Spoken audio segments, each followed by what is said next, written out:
எல்லா வசதிகளும் உள்ளடக்கிய உள்ளதை செல்வோம் நல்லதை செய்வோம் பொன்னி மருத்துவமனை. தமிழ்நாட்டுல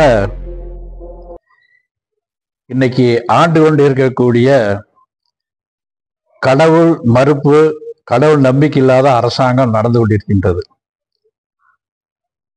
கடவுள் அப்படின்னா கிறிஸ்தவருக்கும் கடவுள், முஸ்லிம்களுக்கும் கடவுள், இந்துக்களும் கடவுள். ஆனா இந்த அரசாங்கமானது இந்து கடவுள் மாத்திர நம்பிக்கை இல்லை, பாக்கி கடவுள் மீது நம்பிக்கை இருக்குது. அப்படிதான் அவங்களுடைய செயல்பாடுகள்லாம் தெரியுது. குறிப்பா விழுப்புரத்துல ஒரு கோயிலை இடிச்சிருக்காங்க. அங்க இருக்க ஊர் மக்கள்லாம் ஒன்னா திரண்டு எதிர்த்தும் கூட போலீஸ் துறையை வச்சு நைட்டோட நைட்டா இடிச்சிருக்காங்க. இதை இந்து மணி வன்மையா கண்டிக்கின்றது. சட்ட ஒழுங்கு இந்த ஆட்சியில ரொம்ப மோசமா இருக்குது.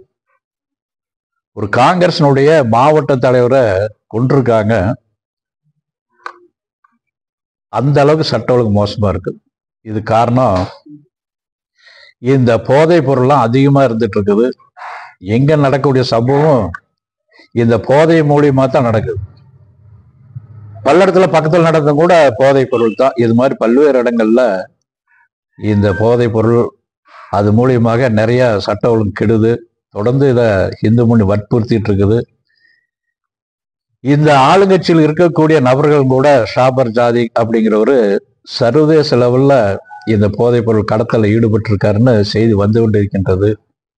இதை பத்தி இந்த கட்சி கண்டிக்கிறது இல்லை. பேரளவுக்கு ஏதோ கட்சியிலிருந்து நீக்கிட்டேன்னு ஒரு அறிக்கை கொடுத்தாங்களோடைய அதை வன்மையா கண்டிச்சிருக்கணும். அதுக்கு பின்னாடி இருக்கிறவங்களெல்லாம் எப்படி கண்டுபிடிக்கணும்னு இந்த ஆட்சியானது உதவியா இருக்கணும். அது எந்த விதமான இதையும் சொல்லாம இருக்காங்க. இது இந்த கட்சிக்கும் அவங்களுக்கும் என்ன தொடர்பு இருக்குன்னு மக்கள் தெரிய இருக்கானா இது ஒரு பெரிய வாய்ப்பு. அதனால இந்த அரசாங்கத்தை இந்த மக்கள் இனங்கண்டு கொள்ள வேண்டும். இந்த அரசாங்கம் தன்னுடைய நிலையை மாத்திக்கணும். இது மதசார்பற்ற நாடுன்னு சொன்னா எல்லா மதத்துக்கும் ஒரே மாதிரி இருக்கணும். இந்துக்களுக்கு மாத்திரம் விரோதமா இருக்கக்கூடாது. இந்த தமிழ்நாட்டில் இருக்கக்கூடிய போதைப் பொருளை கட்டுப்படுத்த வேண்டும், ஒழிக்க வேண்டும். நிறைய இடங்கள்ல கோயிலுக்கு பக்கத்துல இந்த மாதிரி டாஸ்மார்க் எல்லாம் இருக்குது. இதெல்லாம் உடனே எடுக்கணும் அப்படின்னு இந்து மணி கோருகின்றது. இப்ப அது சாபர் சாதிக்கு சம்பந்தமா பார்த்தீங்கன்னா அமீர் விசாரணைக்கு உட்பட்டுப்பட்டாரு. நேற்றைக்கு அவர் பேசியிருக்காரு, அதுக்கு எனக்கு சம்மந்தம் இல்லை அப்படின்னு சூழ்நிலை பேசியிருக்காரு. அமீர் சாபர் சாதிக்கும் அமீரும் ஒட்டுக்கா தொழில் பண்றாங்க. எப்படி அது தெரியாம இருக்கும், எப்படி சம்மந்தம் இல்லாம இருக்கும் அப்படின்னு அவர் விளக்கம் சொல்லணும். தெரியாது, ஏதோ புதுசா ஒரு நிகழ்ச்சி வந்திருக்கோம், 2 பேர் கலந்துட்டோன்னா நம்ம அதை ஏத்துக்கலாம். ஒன்னா ஹோட்டல் வைக்கிறாங்க, பல்வேறு தொழில் துவங்குறாங்க.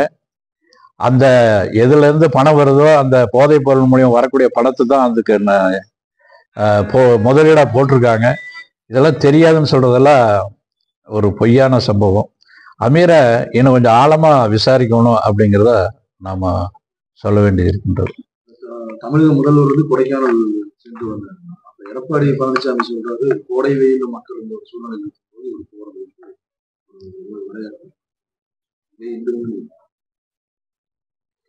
இல்ல, அதை நாம் ஒன்றும் விமர்சனம் பண்றதுக்கு தயாரா இல்லை. ஒரு முதலமைச்சரா இருந்திருக்காரு, தேர்தல்ல ஏதாவது கொஞ்சம் டென்ஷனா இருந்திருக்கும், ஒரு 2 நாள் ஓய்வு எடுக்கிறது அதை பெருசா நாம் எடுத்துக்க வேண்டிய இல்லைங்கிறதா இந்தியனுடைய நிலைப்பாடு.